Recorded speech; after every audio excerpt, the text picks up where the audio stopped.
Welcome back. It is the Field of 68 off-season grades. Rob Doster, Greg Waddell here, and today we are talking about the Purdue Boilermakers. 1 seed turned first round exit, turned getting the National Player of the Year back. It's been quite a few months for this Boilermakers program. Rob, let's just run through some of the additions and subtractions here. Departing, they lose Brandon Newman, they lose David Jenkins. That's pretty much it. As far as newcomers go, they've got Lance Jones in from SIU. They've got Miles Colvin, really nice recruit that's playing with Team USA right now. Camden Hyde as well. And then you look down the roster here, Rob, almost every key contributor is back, including the aforementioned Zach Edey, the backcourt of Fletcher Lawyer and Braden Smith. Ethan Morton is back for his extra year. Caleb First and Trey Kaufman-Wren are still hanging around here, kind of waiting to step into larger roles that may not come this year with Edey back, but damn, those guys are talented. Mason Gillis is also back as well. There's a lot to like on paper for this Boilermakers group, but skeptics would point and say, none of this matters. I can't take them seriously. It's Matt Painter in March. Are you excited about this Purdue roster and the trajectory that it's headed for next season? Well, first and foremost, yes, absolutely. For two reasons. One, when Purdue is relevant, Matt Painter is one of the best quotes and one of the best interviews in college basketball. So we're going to have him all the time, right? And I'm excited to talk to Matt about just whatever. He's a very entertaining human being. And two, Zach Edey being back is just great for college basketball. One, he's a great ambassador for the sport. Two, he is utterly fucking dominant, Greg. He is 7'4", 290 pounds, and averaged 22 points, 12 boards, and 2 blocks, dunked everything. I love angry Zach Edey. And I think after the heat that he took in the offseason and the way that their season ended last year, we're going to get a lot of angry Zach Edey this season. Watch out if you are one of those mid-majors that you got to play him early on, because he might go for 50 against someone they play early on. But I think that this is actually, there are a lot of interesting storylines in the sport this year. I think that Duke with John Shire being a preseason national title contender, fascinating. Hunter Dickinson at at Kansas playing for Bill Self, fascinating. Everything that's going to happen with Kentucky this year, fascinating to me. But I think what I want to see the most is what happens with this Purdue team and this Purdue roster for a couple of reasons. They were exploitable last year, right? We knew what their issues were. Some of it was the Zach Edey defending in space, ball screens. He's not super quick. Like, there's a reason the dude's not in the league, yada, yada, yada, whatever. I don't want to get into that. But more so, it's their backcourt.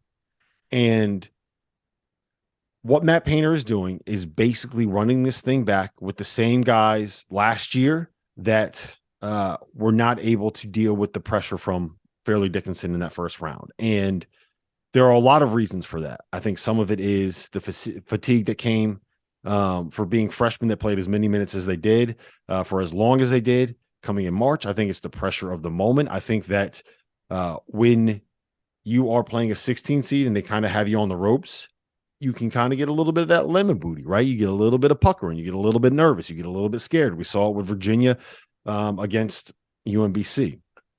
And I really think that there's two ways that you can look at this, right? On the one hand, you can look at it from the outside and say, Matt Painter is an idiot. Matt Painter is going with what didn't work last year. Like, why would he do this? What I see it as is Matt Painter backing his guys and betting on himself and betting on his talent identification process. Because I think what is fair to say is that those guys were ahead of what their timetable should be last year as freshmen.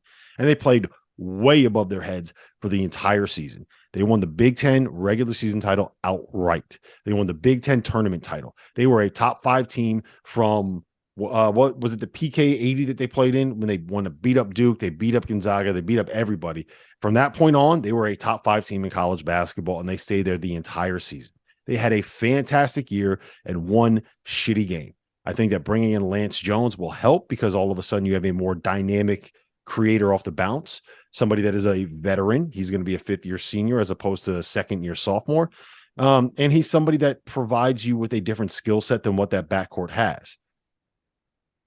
I don't think we can go anywhere here without mentioning that that was the third straight tournament that Matt Painter lost to a team that was ranked below a 13 seed, right? So, Yeah. what do we get from Purdue this year? Is this just Matt Painter being stubborn, being unable to adapt, being unable to get it done in March? Or is this the Virginia moment? Because remember, I want to remind people about what happened in 2018, 2019, right? In 2018, that was like the pinnacle of Tony Bennett choke jobs. There had been plenty of times when they had been knocked out early in the tournament. There had been plenty of times when they were a 1 seed heading into the dance and like lost to 4 seed Michigan State in 2014. Blew a 15-point lead in the final 6 minutes to Syracuse in 2017. And then they lost to a 16 seed and they came back the next year and they won the national title in like storybook fashion, right? Memorable threes, memorable buzzer beaters, Kihei Clark making ridiculous passes, Kyle Guy hitting free throws, right? Overtime win against Texas Tech in the title game. And I want that for Purdue this year. I'm sorry to be long-winded. I'm sorry to rant, but I want that for Purdue this year. I want to see this come to fruition for them for a lot of different reasons, not the least of which is I don't want another Oscar Tshiebwe situation where a guy wins National Player of the Year, comes back to school, and just does not like live up to what that expectation is. Zach is a great ambassador for the sport. Let's get it done, Purdue. I'm in. I'm on the bandwagon. Call me a Boiler. Call me young Robbie Hummel. Oh my God. I am about to send you my Carson Edwards jersey after that monologue. Good Lord. I didn't realize I was talking to a Boilermaker right now. Mm-hmm. A lot of what you said, I agree with. The roster stuff for sure, but also just like the emotional stuff here. You got a little emotional there, Rob. But yeah, I'm in, man. Matt Painter's great, right? He's one of the nicest guys, and it's not like being nice matters, but it's definitely nice when nice guys win, and Matt Painter's one of the best in this business. He's awesome. Zach Edey the same way, right? Like, it would be an absolute shame if Zach Edey's college career ended without some sort of special run. It just would be. And I think when I look from last year to this year, there's a couple important points to make. One, I don't think that next year's Purdue team is at all the same team as last year. And I feel like there's a lot of just common narrative, you could call it quote unquote casuals out there that are saying, hey, this is just Purdue. It's the same group. No, it's not. Like, yes, they bring their top 8 guys back. That's incredible. But they also bring in Miles Colvin, who's a recruit that I love, who, like I said, is playing with Team USA right now and looks really, really good. He's the athletic piece they were missing on the wing last year. And more important than that, to me, the backcourt is going to get a lot better here. And I don't feel like anybody's talking about that. Like, Fletcher Lawyer and Braden Smith are not complete pieces. They were freshmen and they overachieved immensely last year. Nobody knew what they were going to be. Everybody was making fun of Matt Painter for not getting a more proven piece from the portal last year. And instead, those two were just like immediately thrown into the fire and immediately great. Like you said, at the PK80, they're destroying some of the best teams in the country with these two 18-year-old white kids in the backcourt. Like, I've really not ever seen much like that. They both hit a wall late in the season, but I expect both to take major jumps. I think Braden Smith is a guy who honestly was way more comfortable immediately than I expected, but did he get sped up against pressure defenses? Absolutely. He's too good and too smart with the way he sees the floor for that to not get fixed in year 2. Fletcher Lawyer was a great shooter early in the season. His shot fell off a cliff for the final month and a half of the year, and that's a large part of why Purdue went from the number 1 team in the country to a team we found some cracks in. So I think both of those guys take jumps. Zach Edey doesn't need to take a jump. He can cakewalk to a National Player of the Year if he's just the same guy he was last year.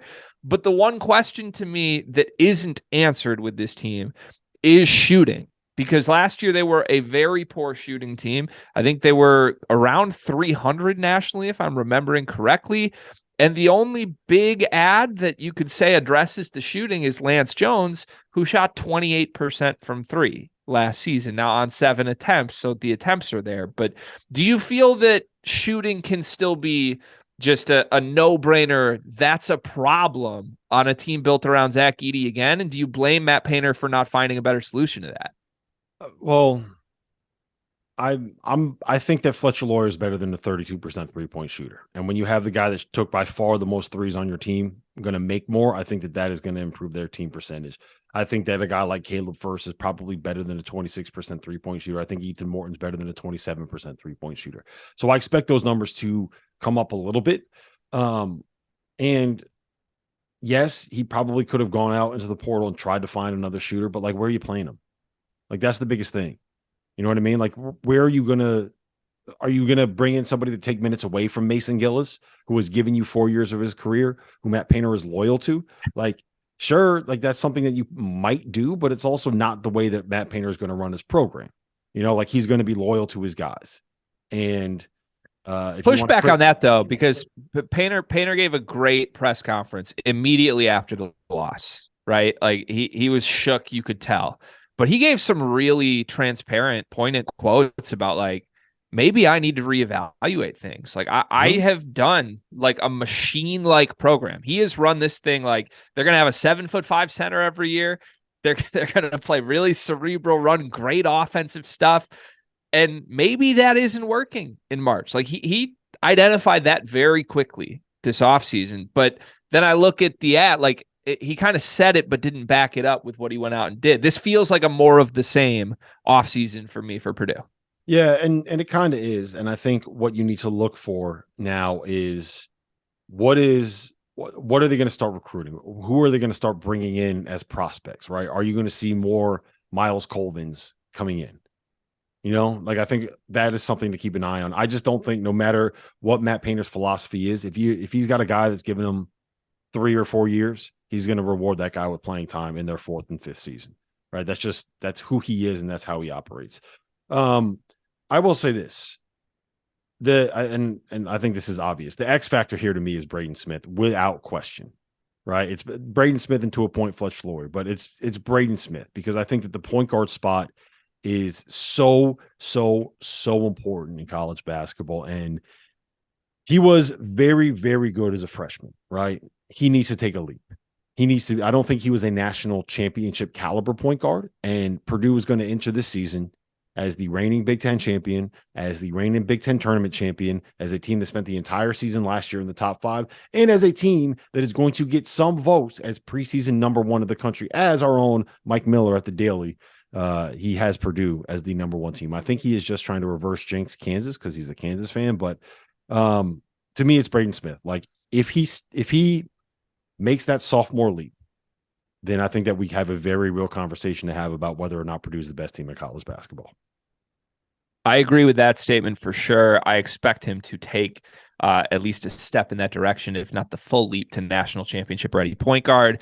My answer for X Factor is a different name, though. It is Miles Colvin, because I think there is a chance that Miles Colvin immediately looks like he's an NBA wing.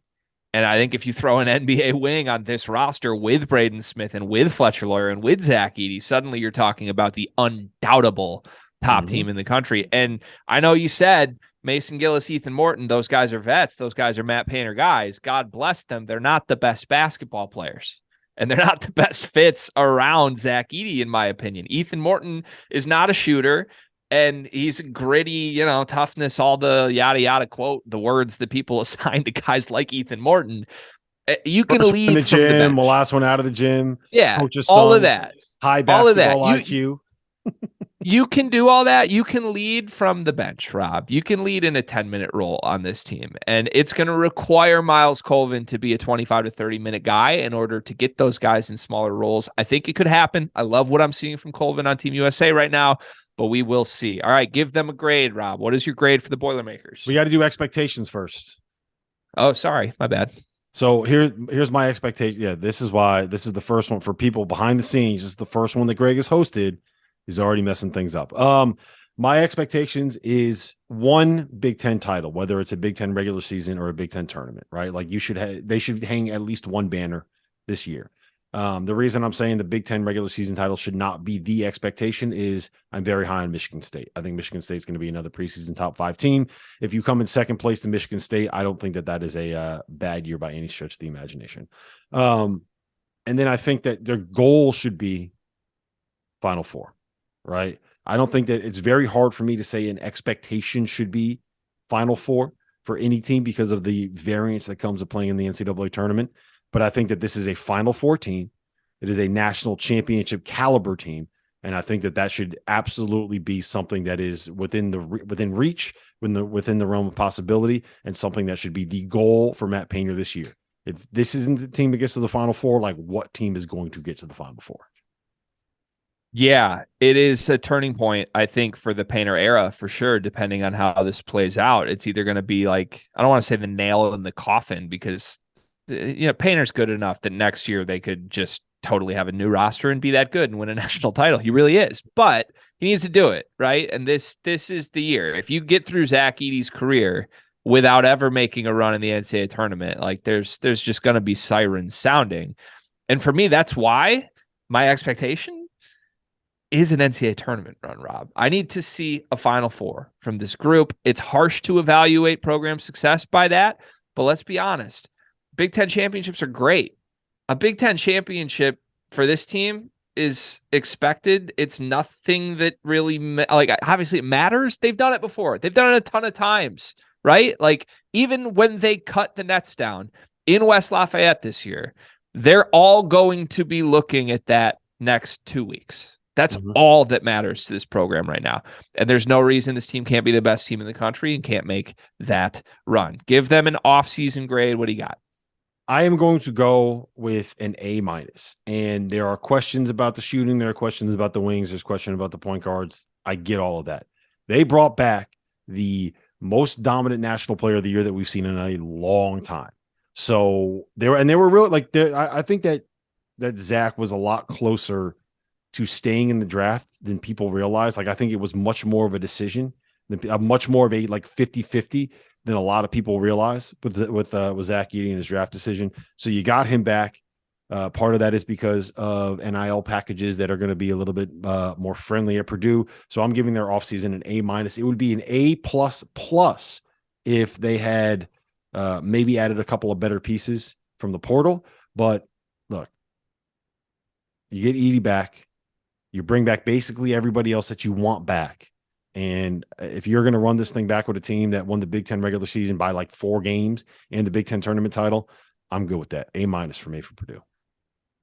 Rob, I hate when I agree with you, but A- is the exact letter grade that I had written down for this group. And you nailed it. It's because Edey's back. What are you going to do? Give this team a B with the best player in the country back? No chance. You have to give them that.